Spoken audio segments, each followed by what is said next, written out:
Welcome to the Heart Rate Variability Podcast, where we explore the exciting science behind heart rate variability. The material discussed in this podcast should not be taken as medical advice. Please check with your medical provider to make sure any suggestions or strategies are right for you. Visit us at the OptimalHRV.com website to learn more about the Optimal HRV app, download a free copy of Matt's book, Heart Rate Variability, and also get show notes and additional resources around heart rate variability and its applications.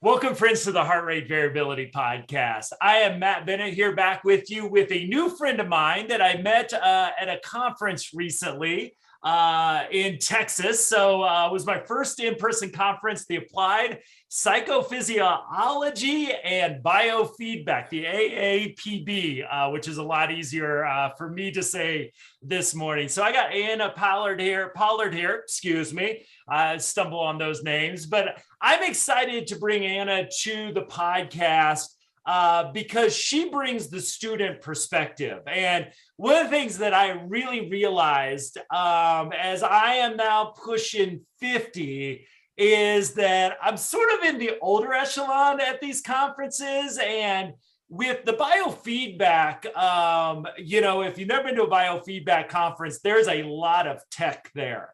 And I've always been interested in tech. I wouldn't ever call myself necessarily an early adopter, but I'm not necessarily the latest adopter as well. But when I met Anna, I was really fascinated as kind of her life in some ways started more in technology than mine did, and where she is starting her career out in this intersection of mental health and technology. And obviously we'll throw a little heart rate variability in there as well. So Anna, just give our audience a little bit of an introduction on you and where you currently are at in your career. Awesome. Well, thanks for having me. So yes, I am in my fourth year in a Ph.D. doctoral program in San Diego.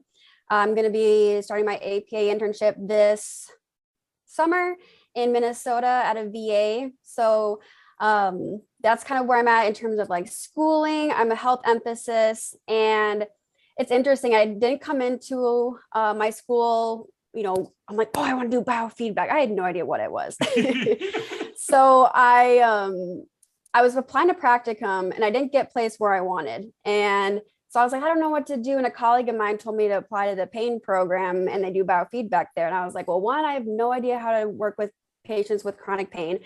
I have no idea what biofeedback is. And so I applied and got placed there, right? And it was the best thing that ever happened to me, because now chronic pain is my area of interest, along with trauma and substance abuse disorders. And then biofeedback, I ended up getting board certified in it through BCIA. So that's how I got into it. I've been out here in San Diego for about 3.5 years, and I plan to stay out here. And I fell in love with it at that practicum. I saw it change patients' lives. I saw how people, that were new to mental health, but they saw the numbers and they're like, okay, I can get with that. Therapy, I'm not so sure yet. Numbers, that makes sense to me. And so it was very much like a rapport building, kind of help them in terms of like, if they were really a numbers person, that kind of opened their eyes to, okay, but does that have to do with my mental health? And full circle, they fell in love with it. Then they ended up doing therapy. They combined both approaches, and they made some major improvements. It was the best thing I ever did. That is awesome. Well, I'm excited to jump into that, but I know the audience, as myself, has just a question I need to ask. Going from San Diego to Minnesota, have you been through a Minnesota winter yet? Have you had that experience? Oh yeah, I grew up there actually. My mom and my grandma live out there, so I'm going to be getting to spend some time with them, which will be really nice. So yeah, I definitely think that my tolerance has changed for coldness, but we're going to have to do a lot of slow breathing to manage with the cold. Am I right? So there we go. Okay. So now we don't have to be worried about that transition for you. So one of the reasons I really wanted to talk with you was this connection between technology and mental health. It sounds like we started in many ways with a general interest in mental health, And you've really, much quicker than I did in my career, though the technology is much easier to assess right now, have really integrated this into how you deliver mental health. And I just would love to learn a little bit about your journey into the biofeedback realm. Definitely. And I think that integration is so powerful. I saw it personally for myself when I had a head injury when I was younger. They use neurofeedback and psychotherapy to help me recover from that. Being able to actually see your brain change was wild. And I was like 21 years old thinking, like I've damaged it, what can I do? And, a lot of times our patients, they feel like they're stuck, they're hopeless. This is just how their body's going to be, especially if they've had trauma or injury, medical conditions. And so the numbers almost give a sense of hope because you can see change. Sometimes when it comes to like subjective change, it's good, right? And we have those self-report measures, but sometimes that doesn't always change depending on what measure we use. But what's nice about like using like biological data or objective information like HRV and EEG is that you can see it actually improve, out of your control, kind of like it just happens because of the intervention. And so it was that. And then like with all the mobile apps that are coming out too, it's incredible how, when you have patients track their symptoms on these apps, whether it's with HRV apps or even just like, if it's like depression, anxiety, it's cool how you can bring therapy outside that 1 hour session that's in that week. They can track their symptoms throughout the whole week. And then what's awesome is whether or not they're tech savvy or not, what's nice for me is because I have been, exposed to technology since the beginning is I can, I will print out their outcomes and do a little graph, put the month so they can kind of go, okay, what was going on during this month? What was going on during that week? Yeah. And it makes sense to them. They're like, oh, so that, when I do that behavior, it does affect me. Or when I don't do that behavior, it affects me. So that's how I've seen it. It's like, it's in terms of like HRV, it's mobile apps. And it's cool, like something that I'm really interested in doing at the VA. If they, they said they offered it, so I hope I can, is virtual reality. I think that's going to be really cool.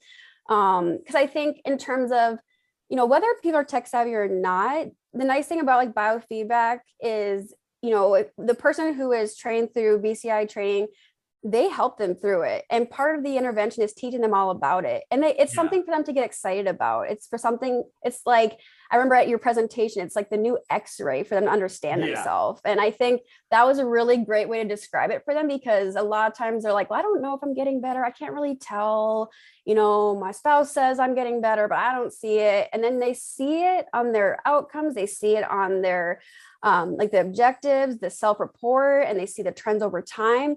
It's empowering, it's exciting, and it's hopeful. And I don't know, every time I've given a patient that sheet of paper and they see that graph, they're like, oh my gosh, I'm actually getting better. And even if it's like a little bit, it's something. And it gives them the chance to see like things can change.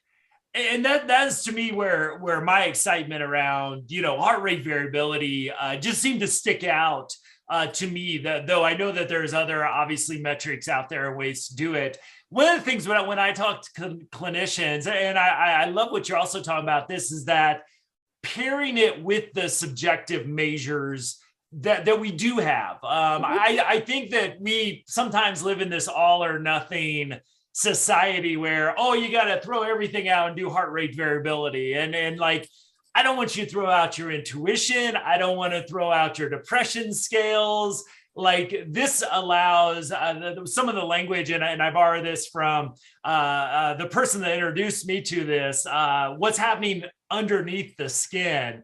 And I just kind of wonder, as a clinician using both the subjective and sort of these objective measures, I wonder, like, what sort of insight does that give the clients that you're looking at? Because that seems like a really powerful mix that I didn't have early on in my clinical work.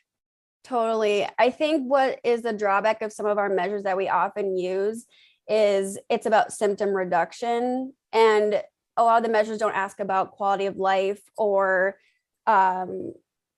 what's the word? Regulation. They don't really ask about that. So it's like, yeah, you could still have, let's say, cravings for alcohol. Does it mean that that's a bad thing? Not really. It depends if you can manage it or not. That's that's the point. But those scales don't always ask that. And so what I think is nice about combining it is sometimes I'll show patients, I go, so, it actually says your pain didn't change, but your HRV improved. Yeah. And then if I always like to include some type of like quality of life measure or some type of, I'm very ACT based. So like things like how fused are they to their pain or whatever symptoms they have or their beliefs. How much are they committed to their values and committing to actions that are in line with their values. I think those measures are, we don't see them a lot because, it's not like the standard measures, Right. but I think I hope those get more prominent because, I think patients sometimes get bummed because let's say they look at their BDI, like back depression inventory, right? And they see not really any change and they go, oh, well, I didn't get better. And I go, well, you got a job, you are connecting with your friends again, and you got out of bed this morning. The questionnaire doesn't ask that. Right, exactly. And not to put down those measures, they're great. They help us really understand the pathology changes, but they miss the part about how sometimes with chronic illnesses or chronic symptoms, we can still get better. It's just a measure we don't see. And HRV picks up on that. And I think that's really powerful is that when the patient sees that, they go, oh, well, that part can get better too. And a lot of settings don't ask that. So they just think they're not getting better. So I think both is cool because sometimes both improve and that's fantastic. I'm like, cool, this looks great. But I think it's cool when I show them a discrepancy and they go, oh, but that's okay. That's still good news to me. Awesome. So I would imagine a few of our listeners have a question. And it really is a great follow-up as Dr. Dave Hopper and we talked about pain and him looking at this from a chiropractic perspective, how we see the sympathetic, parasympathetic interaction playing with pain. I would imagine though, whether folks listen to that or not, what's a mental health professional doing in the arena of physical pain? I think psychological pain, of course, we would be in that arena. What the heck are you doing in the physical pain arena? And how do you bring biofeedback into the mental health approach to pain management? Totally. And I get that question a lot. When I worked in an inpatient psychiatric facility, the patients were really surprised when I brought in a pain management curriculum. They're like, why are you running this? Right. And I asked them this, I said, do you ever feel depressed because your pain's not getting better? Yes. Yeah. Do you ever feel anxious when your pain is getting worse? You don't know when it's going to get worse? Yes. Have you ever had suicidal thoughts because of your pain? Yes. Yeah. And then there's all kinds of other things too, where it comes with like, a lot of times if people have had a lot of trauma in their early childhood, it changes how their nervous system develops. So they're more likely to have things like fibromyalgia, IBS, low back pain. And so what's interesting, not great, but what's interesting about pain is that it's perceived in the brain. If we didn't have our brain, you wouldn't feel pain. Right. And so a lot of where we perceive pain is also where we perceive emotions, where we process memories. Right. Mm-hmm. So there's really cool videos and experiments that I could go on and on about that talk about how there was a man sitting with his wife giving birth and he was in more pain than she was. He wasn't giving birth, but he was screaming and he was like, this hurts so bad. And he didn't. And then there was another guy who thought he stepped on a nail. And then when they brought him to the hospital, the nail didn't go through his foot. He just thought it did. Yeah. So what we perceive and see with all of our senses can be so affected in terms of how we process pain. And then I think what we all come to talk about with HRV is stress affects pain and pain affects stress. So my role as the aspiring psychologist, almost there, about a year, a couple months left. My role is to help them understand the relationship. It's also to help them understand how if they can help manage their pain, they can help manage the anxiety and depression. If they can manage the anxiety and depression, they can manage the pain. And what's great with working with chiropractors, physical therapists, massage therapists, acupuncturists, nutritionists, herbalists, all the things, right? Is that you can work as a team and really target the whole thing. Because if that person has trauma history and they're in fight or flight mode all the time, their body's not going to calm down just from, one medication, right? And so another part that we address too is addiction, which is very prevalent with like opioids and our muscle relaxers that we see. So my role is also to help with dependence on the pain medication and for possible substance abuse. That's a big one. So that is my role to answer long.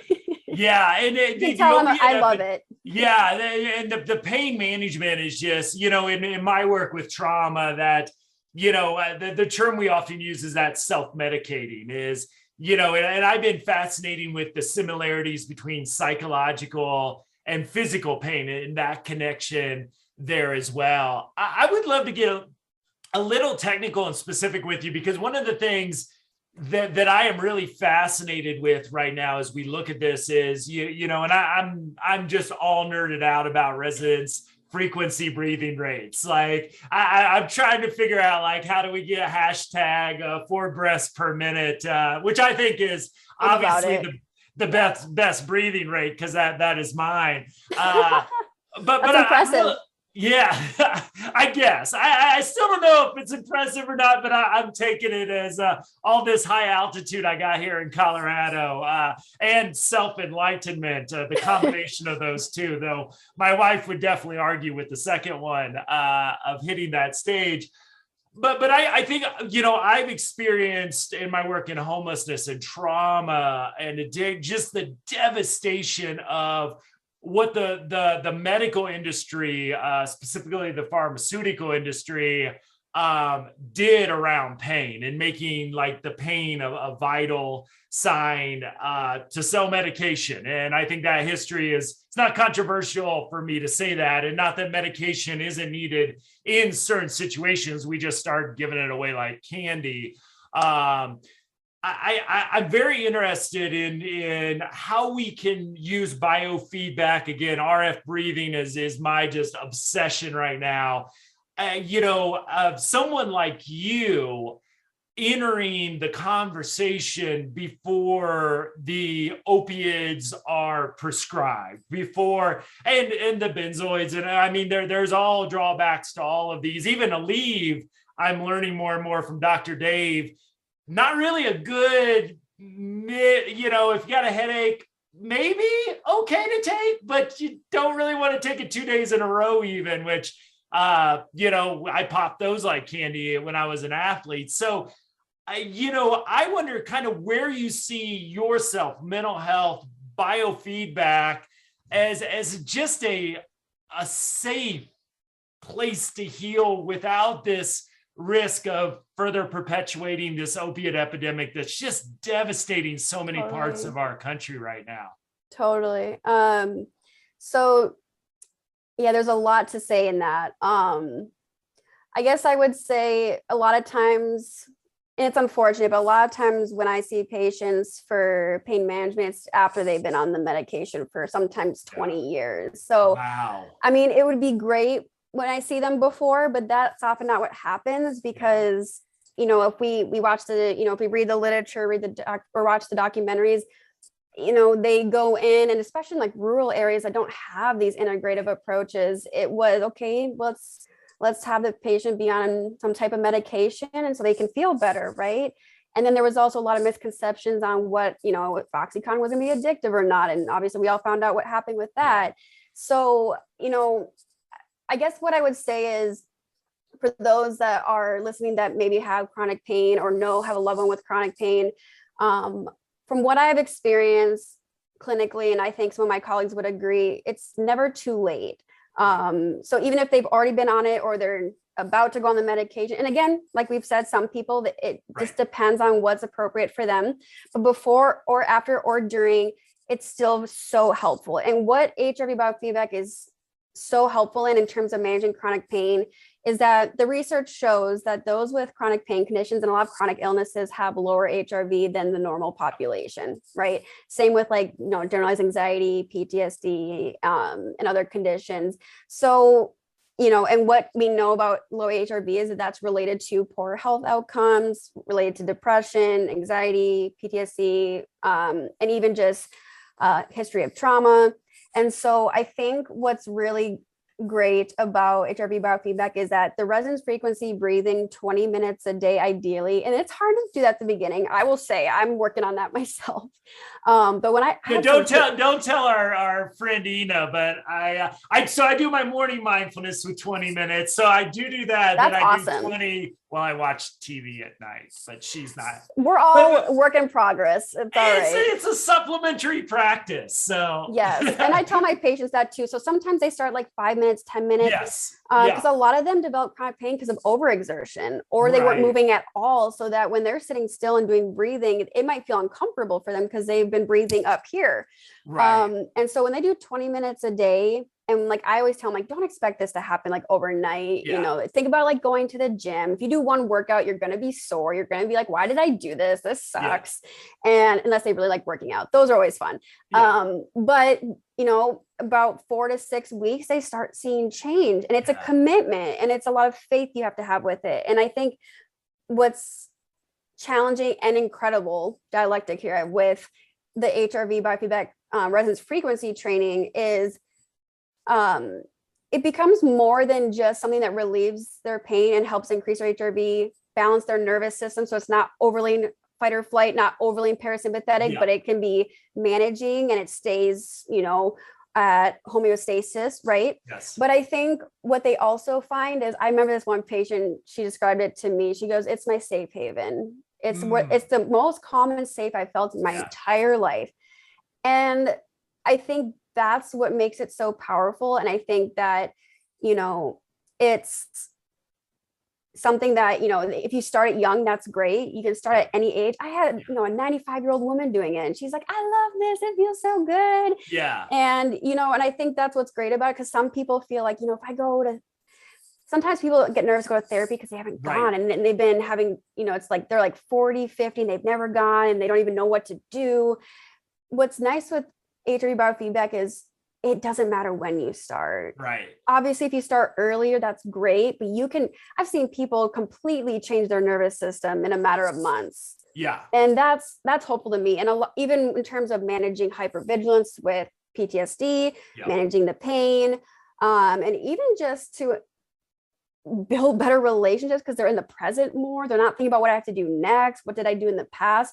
They're with their families, they're with their loved ones, and they're with themselves again. Yeah. And it's intimidating sometimes, and it's beautiful. So I think that part's really incredible, and that, you know, it takes time to adhere to it. But I had one patient who did 40 minutes every day. And I mean, his life completely turned around. It was incredible. It's an amazing, you know, and it's interesting that sort of build up to it, because I was like, when I first started learning about this, and then we integrated into the app, I'm like, oh, I can do this 20 minutes, no problem. And I really I struggled. Like it was like, you know, my breathing, like I kind of had to like take a few quick breaths to kind of almost catch up. So I think that like almost an onboarding of, you know, you can ramp up at your own pace, but it was like, you know, somebody who's practiced mindfulness now for like 15 years, I was like, I'm an old pro at this. It's like, no, this is actual training in a way that, you know, my normal sort of paced breathing on my own didn't really hit in the same way. And that's what I found so really powerful about it. And then watching my daily HRV readings just jump to levels I didn't know old man Matt could get to at this point. Like I never thought I'd see in the hundreds. Like, and now I'm pushing a 90 average this month. That's awesome. I have those days where I just like fall off a cliff, like when the Nuggets lose in the playoffs last night. I was all depressed. So wasn't in the hundreds this morning because I stayed up late and it was a bummer. But you know, that's the real cool thing that I see with this as well. And you know, the interesting dynamic too is taking an opiate pill, a pain has that immediate effect. And I think that's where, and the medical model has done a lot of good for the world. And yet I think that instant, you know, kind of fix has got us in so many trouble because of the side effects and everything that we see with that. And that's, you know, there may be some minor side effects if you jump like to a 40-minute practice right away, but you know, it's so minimum compared to, just like I said, that devastation Right. that we see from this epidemic. Right. And I think the part that the pill misses, and it's not just the part, many, it's being able to engage in mindfulness. It's being Yeah. able to engage with yourself, your family, like Yes. combining therapy with HIV biofeedback helps them recover and heal as a person again. The medication can help manage it for a little Yeah. bit or turn down the volume.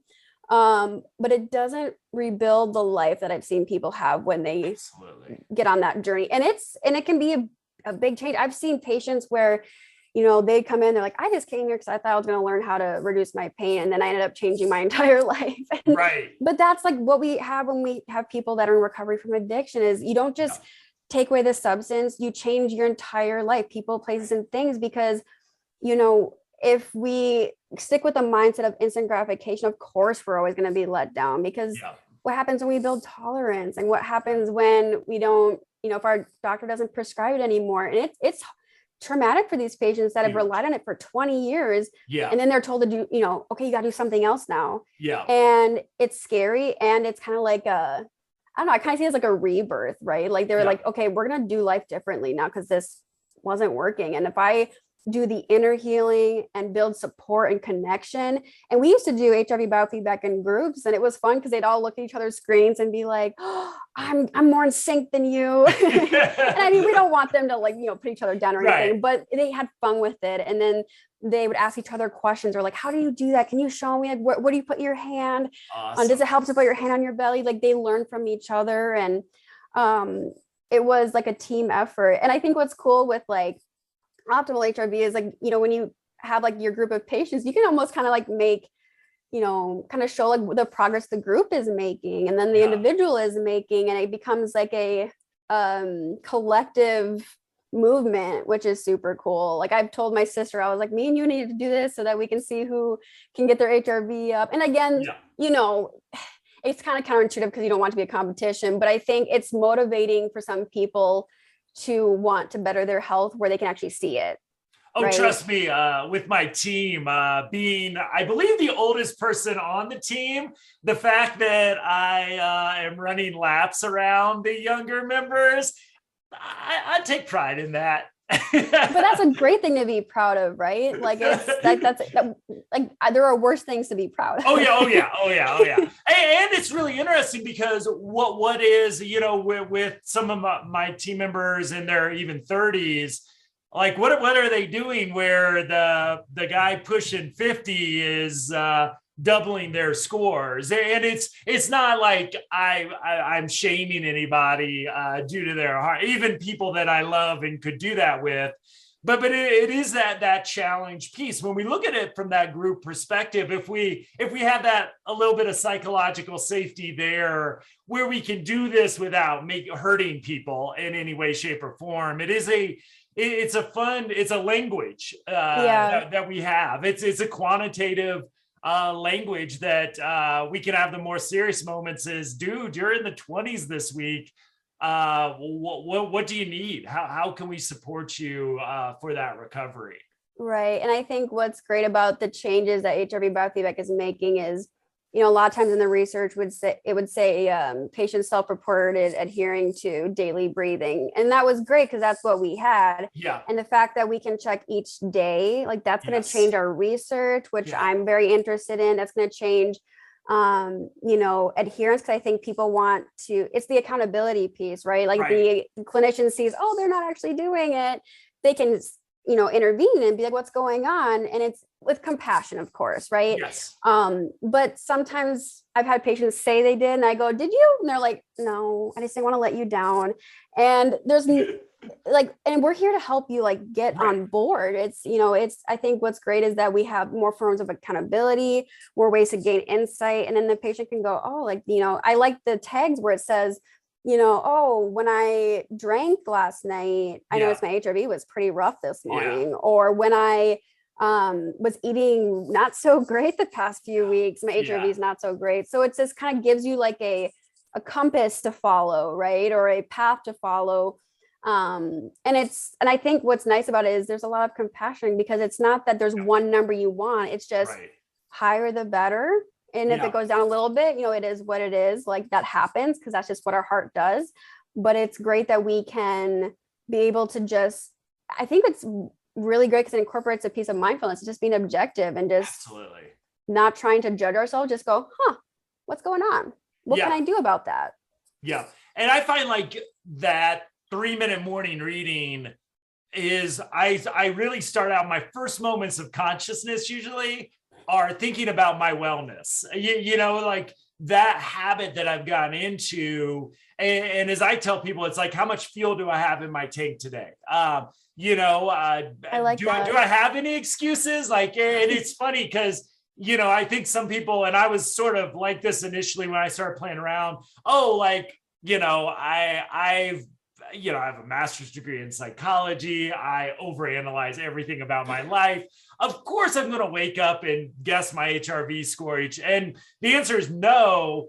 But what I find interesting is around 2 to 2:30, which is sort of my end of my creative kind of stretch of the day during the workday, my HRV score comes true regardless. That I can like, I know, like I was a 55 RMSSD today, which is still not bad for my age, but way under that 90 average that I'm trying to get to this month. And so, I've got some accounting. I'm going to balance my QuickBooks this afternoon because I don't need a whole lot of juice, so to speak, to balance a bank statement. That's just kind of, I need to be accurate, but that's the key thing. So that initial kind of mindfulness that you're thinking of, I think is so key with that. Well, and I think that's so great too. I haven't thought about it like that, where you can kind of gauge where your HRV is during the day, because a big part of pain management is pacing. Yeah. Right. So it's them understanding when are they going to be able, because they, if they're having low pain, they don't want to just go all out because that's going to, result in a flare up possibly. Yeah. But for them to be like, okay, so afternoons, I could, maybe commit to watching the grandkids and play with them a little bit more. Yes. Maybe at that time I need to, use my heat and relax a little bit, or, reach out to my support group, what have you. So I think what's cool about that is that, you could do a reading and do it multiple times during the day to kind of see, okay, how does my body, not just, the internal clock we have, but how does my heart's clock, change throughout the day? And that's totally normal. And I think that's cool to show, like, it's not always going to be the same. It just depends on, the amount of energy. Because I've watched some of your podcasts. You guys do a great job talking about, how much like long-term HRV improvement is a result of good sleep, diet, exercise, mental flexibility. Like there's a lot of things too on top. And I think that's what's great about the combination we talked about earlier is that, HRV biofeedback training, like the breathing training is fantastic. But I think we see in the research, it does a lot better if we target the other things that could be pulling it down.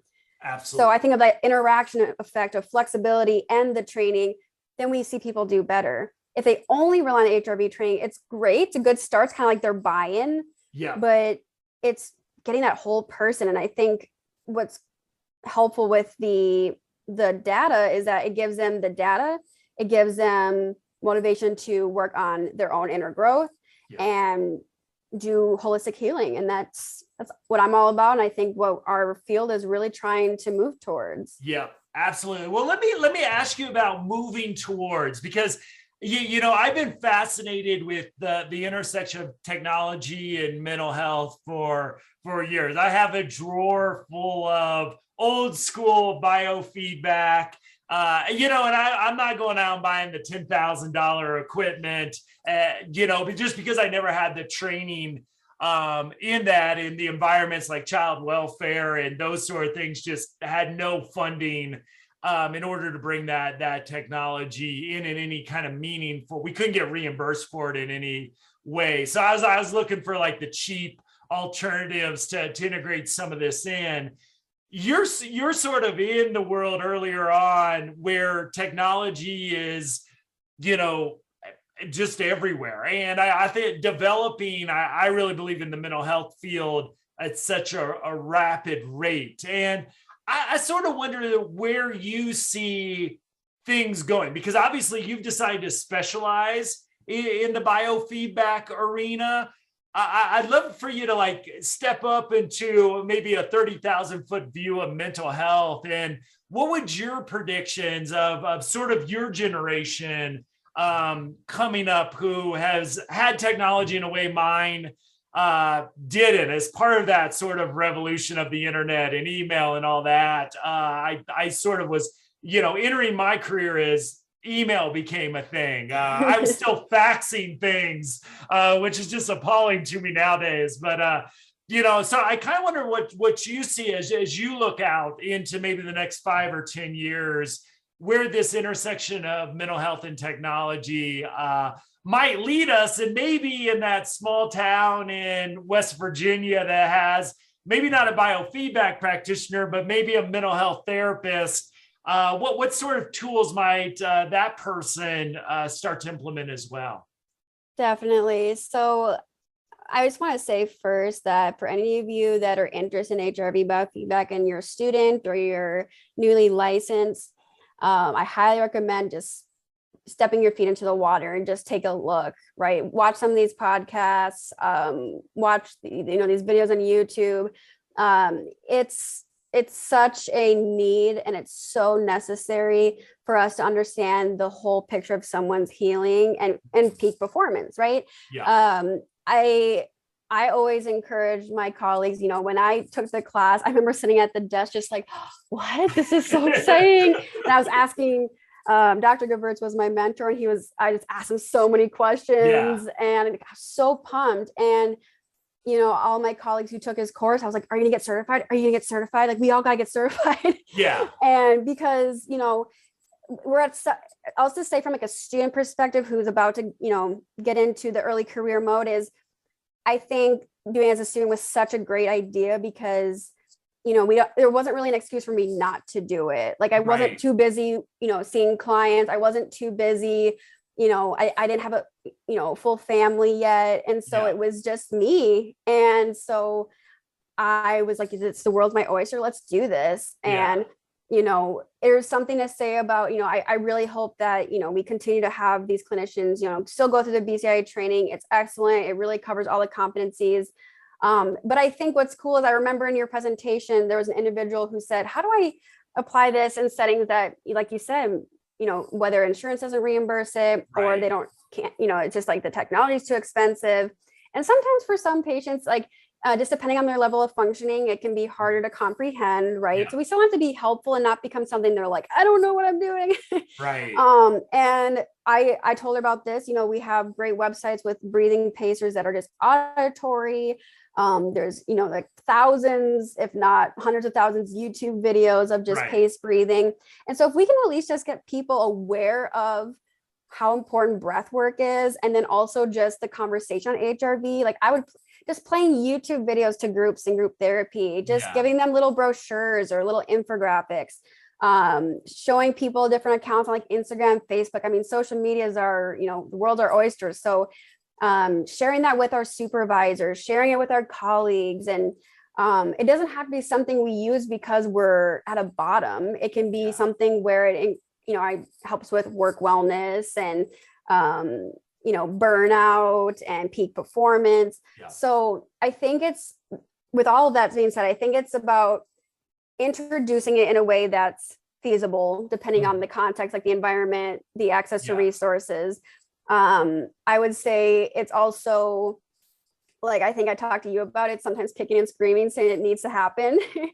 So doing what we can to advocate, because that's what the founders of Biofeedback have had to do for a long time. And they still talk about it at the conference where, it wasn't just something that everyone was like, yeah, let's do it. It was, there's a lot of skepticism, because it kind of challenges typical psychotherapy. It's not talk therapy. It's using medical grade equipment, or maybe using more like consumer friendly equipment to look at physiology. And sometimes that scares people, or it can be maybe out of their comfort zone. So I think it's the feasibility, advocating where we can, sharing what we know about it and sharing our excitement, be enthusiastic about it. And I would say, in each setting we're at least acknowledge it. Yeah. right? Because a lot of times in settings I was at, no one even knew about it. And that was the case for me when I started graduate school. I had no idea what it was. I knew what neurofeedback was, but I had no idea what HRV biofeedback was. Usually Yeah. most people, it's the other way around, but with my experience with my head injury, I knew Right. about it.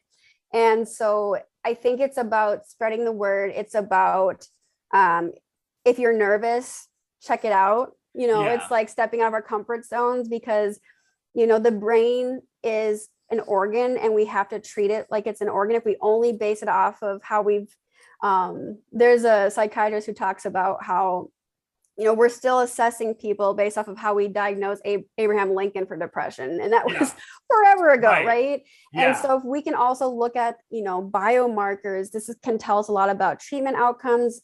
It can Right. predict prognosis, help us understand risk factors, protective factors. It's adding this into your research, whether it's like one variable, it's not your main variable, but incorporating it. Yeah. I think it's just really being willing to step into it, and I remember I had a little bit of fear just because, I was like, oh, I'm not a medical doctor, I'm not a Yeah. nurse. And I just kind of jumped into something that was uncomfortable, and it was the best thing I ever did. So for anyone listening that's like, I don't know about this biofeedback thing, like, I've been doing talk therapy for years. You don't have to stop doing what you're doing. Just Right. add something to make it even better. And it's totally worth it. Totally worth it. Yeah. And it's exciting to be in this space with mental health as I've, I like to say therapy's become cool since my day, because and talk therapy is still usually a component of all of this, but you sat in a chair, I sat in a chair. And I think things like EMDR with the eye movement where you might be following a scanner, or what we've learned about tapping even, and the evidence behind these things, I hope is opening up our thinking, because I was, I was in that time where cognitive behavioral therapy was sort of replacing behavioralism of that really strict thing. And then there were the Freudians still floating around with their libido and superego and this, that, or the other. It's like, how do you quantify that?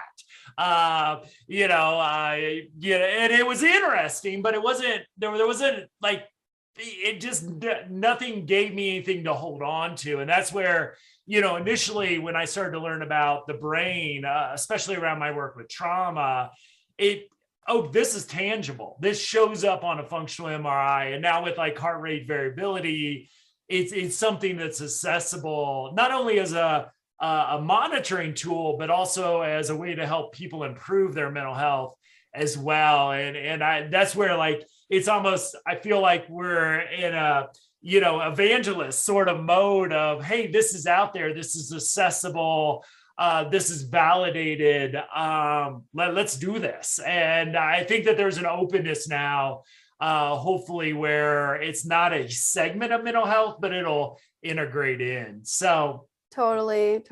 And I mean, it's, I've had times where I've tried to, propose it, I bring it up, and, I incorporate what I can. I just teach them the breathing technique, and then I try to feel out what their breathing rate is. And like, that's not ideal, but it's something. And I think what's great about, HRV biofeedback is you can pair it with, where I worked before, that was part of trauma treatment, was you would do EMDR and biofeedback, because you want to prepare the patient to be able to regulate when they're reprocessing their trauma, right? Yeah. And so if they can't regulate it, they might not be ready for the treatment sometimes.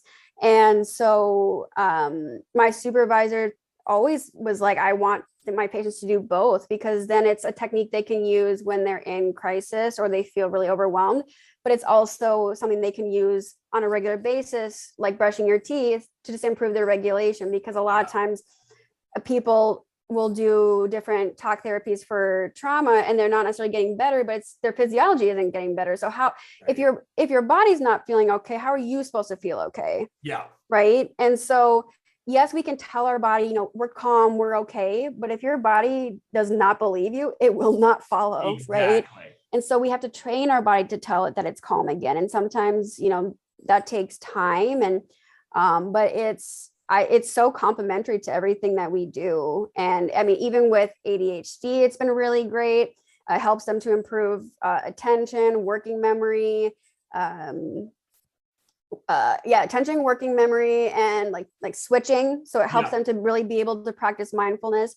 So I mean, it's really just something that is great for anybody. It's so awesome. Like it's something where like if someone's not sure if they want to do like therapy, it's a good introduction to just practicing self-compassion, tuning in with the body, mindfulness, and really just refraining from like avoidance, because a lot of times the biofeedback helps us be with whatever we've been avoiding.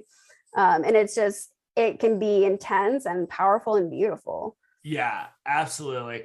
All right. So I've delayed gratification about as long as I possibly could. I think I've waited 40 minutes to ask this follow-up question because I am also very interested in virtual reality. One is I love to play games in virtual reality. I'll just throw that out there. Totally. The more practical uses of it, I haven't quite found as I've tried some of the productivity tools.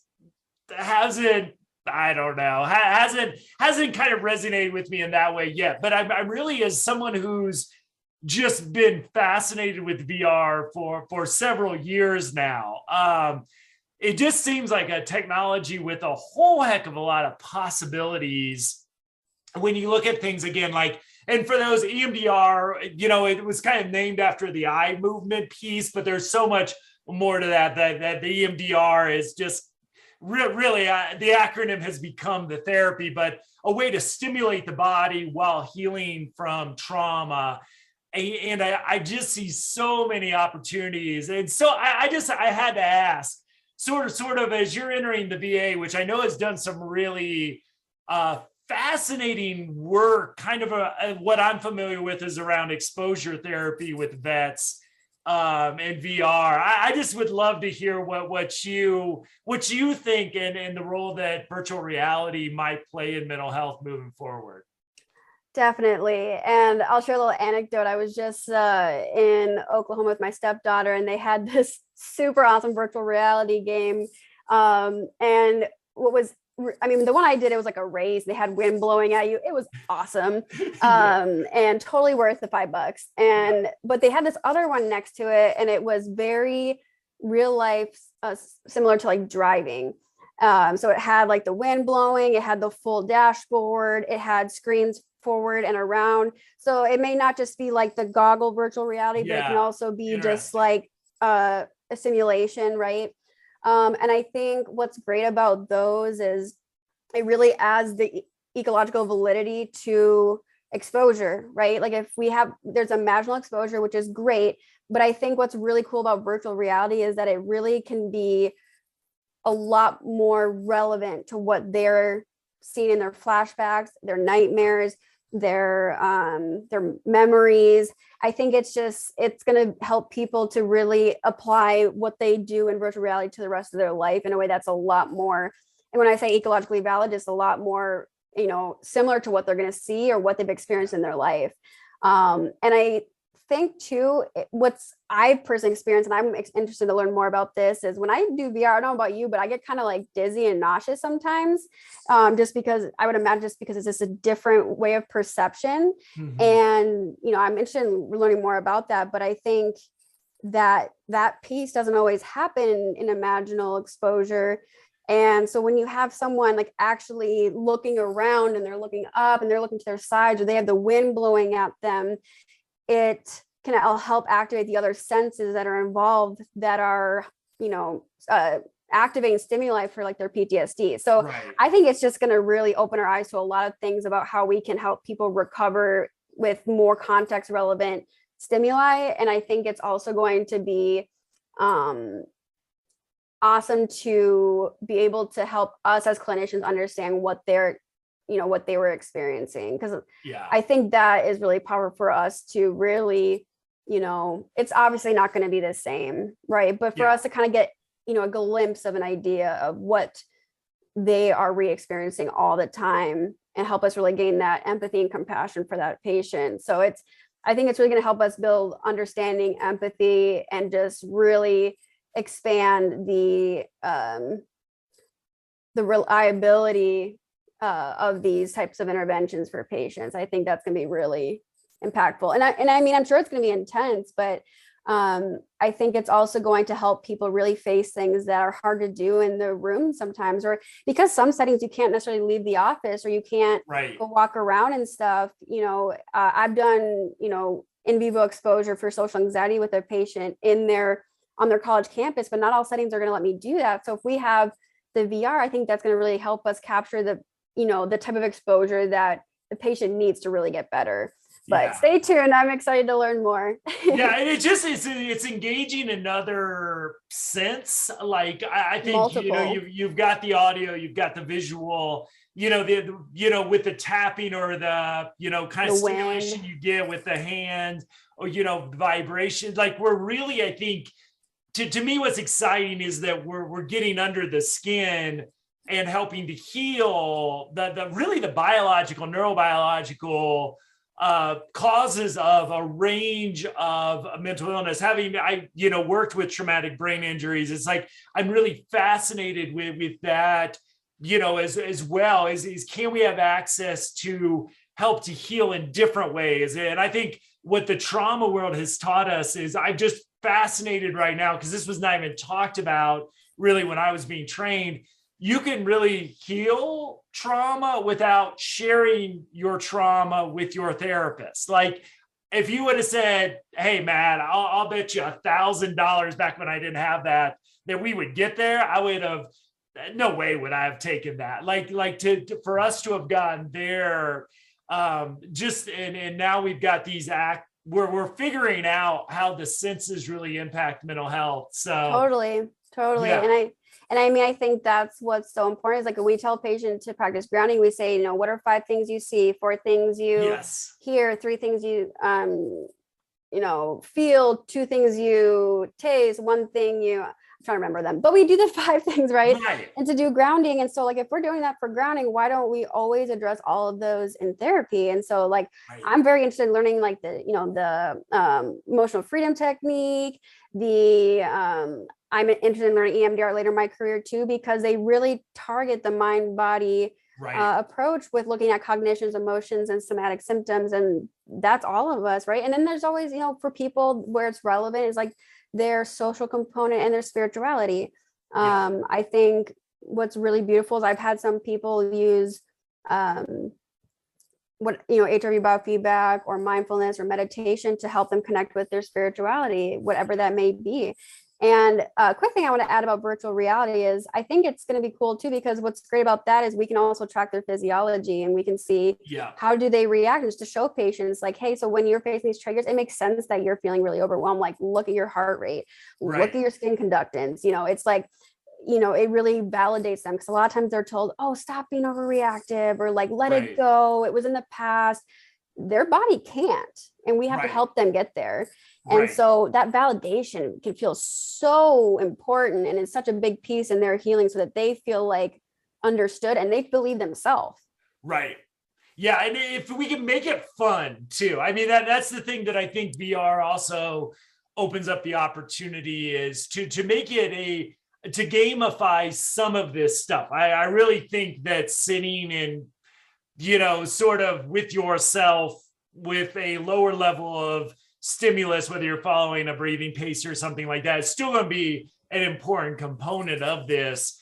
But is there a way to, as people now spend hours upon hours, including me at times, playing these games, is there a way to integrate mental health in a positive way? I think we spend a lot of times worried about how video games are impacting, child development, this, that, and the other, but there's a real possibility there. I think that we can integrate some of this into games in really innovative ways. And I think that technology probably exists if you put the pieces together. It's just not necessarily there to download for $14.99 yet. But can't be far away. Right. And I mean, if we have things now, like, like every time that their HRV goes up, the lotus flower goes like this, or the balloon goes up, like obviously that's not like Xbox game, but I think we could get there where it becomes something that's more fun. And I mean, granted, I think it's fun to watch the flower grow like this, but not everyone does. So I know it's, I think what's great about technology is that it improves exponentially. It's not linear, it's exponential. Right. And it's only a matter of time till it becomes like a part of people's daily life. And the fact that we have the apps that we do to do that, and the heart rate, monitors that are user friendly to do that, and they're reliable, like they're not just, Right. I think it's only a matter of time. And I'm very hopeful, very excited for the ride. Awesome. Me too. I'm thinking Jedi mind stuff in my video game. So maybe we'll have a flower within that as well. But Anna, this has been spectacular. So I want to thank you for your time. If anybody's like dying to get a hold of you, can you give them a little bit, maybe just information we'll also put in the show notes as well. But I think there'll be a lot of people really excited about this conversation. So if somebody's interested in sort of you, how might they follow your progress as you enter this next stage? Yeah, so I feel like some good options would be, Anna Pollard, I think you can see it on the video here, how it's spelled, 2 N's. And I would say my LinkedIn's always good because I'm always posting updates on there. So it's just Anna Pollard, and it's picture with me with my hair down. I'm connected with Matt on LinkedIn, and then my email is Pollard, so just all lowercase, at Alliant, ALLIANT.edu. I love to help people kind of get on board, and down the line, I want to be a mentor teaching biofeedback. So I can't do that yet because I'm a not licensed clinical psychologist yet, but I can help you get on board and just even support you along the way, because the more people that get on board with this, the better. Awesome. So thanks so much for having me. Yeah, we'll put that information in the show notes as well. So thank you. And I'm excited to follow your career moving forward, and so glad we connected. But one, you made booth time at the conference so much more enjoyable, and just really enjoyed getting to know you. And really, this was to take a deep dive into your thinking has been fabulous. So awesome. Thank you for your time. And I'm going to try to find a way to have you back soon as well. Awesome. So, take care, and thanks for having me. Thanks, everybody.